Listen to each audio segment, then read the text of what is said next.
Isa ka bang staycation business owner or Airbnb host na may magandang unit pero walang booking or any inquiry?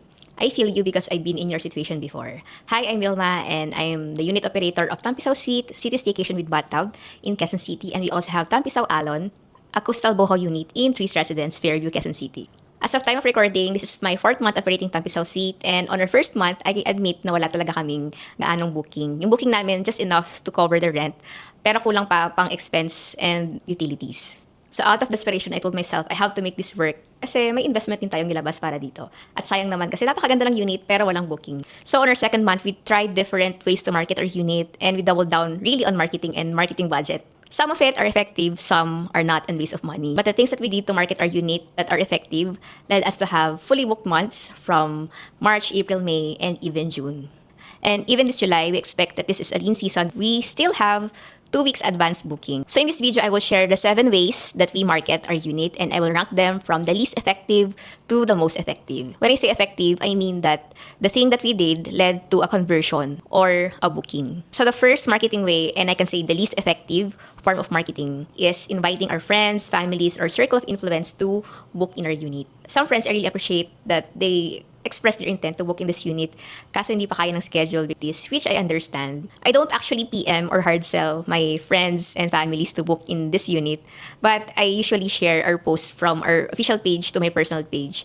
And I receive congratulations, cheerleading, some are sharing our post. But for the record, wala pa talagang akong friends or kakilala na nag-book talaga sa unit namin. Except for one, yung lesser namin sa Tampisaw Alon, actually after turnover ng unit niya, pinarent niya na yung unit niya, and it so happened na kami yung nag-rent.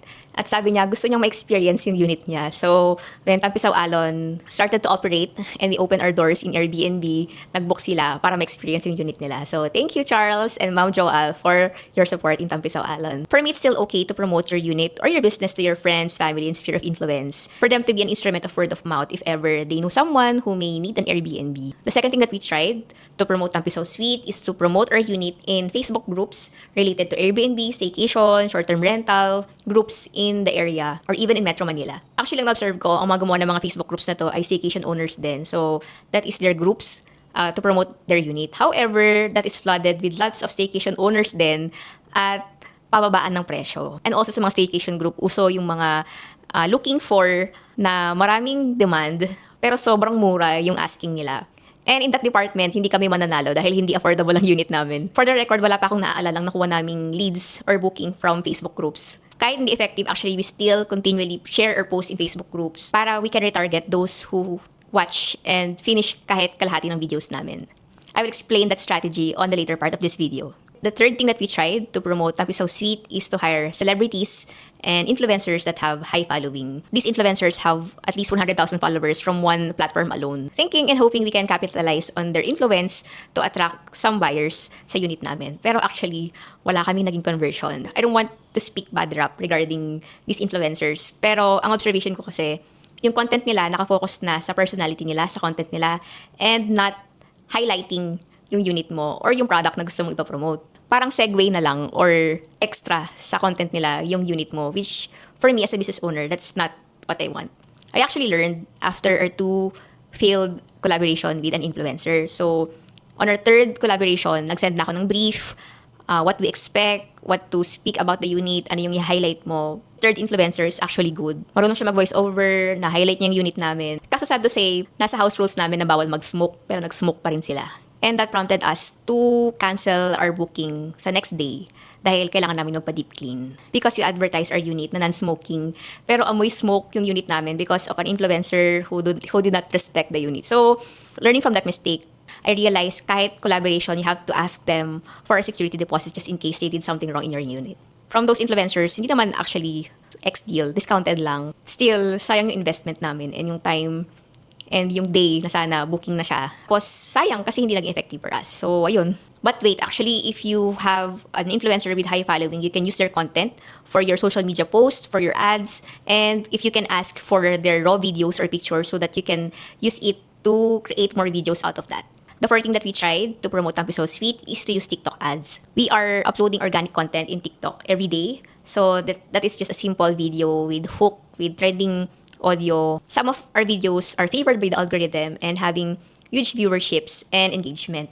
So we use TikTok ads. However, I have observed like if you will boost your video, it will increase the viewership but not the inquiries. From the 10,000 views, we get a decent amount of 10 to 20 inquiries, but no intent to book. Right now, our strategy, we're just promoting videos that have gone viral so that I can revive its momentum, the views and engagement. Because I've observed videos that have gone viral tend to have more inquiries, but still it doesn't guarantee a booking. And it's really tiring to answer inquiries in TikTok, especially if your videos have gone viral. We actually tried chatbot, but still not as flexible as the chatbots implemented in Facebook. And I've observed from our account, there's just like 0.5% conversion out of the number of inquiries who have inquired. So you need patience and strategy as well.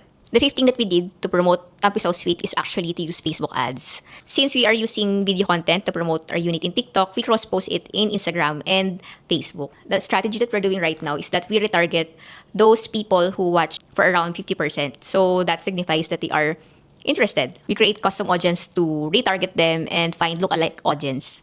Comparing my experience with TikTok ads and Facebook ads, actually, you have more engagement, more views in TikTok, but you have more qualified leads in Facebook. So in Facebook, we only have like 1/4 of the number of leads we get from TikTok. The leads that we are getting from Facebook are more into high intent and they are engaging more, asking for details, and most of them have this intent that they will schedule on their birthdays or on their special celebration.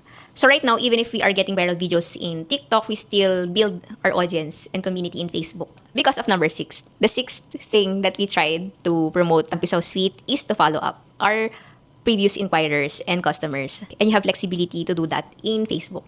In TikTok kasi, there are limitations when it comes to messaging an account.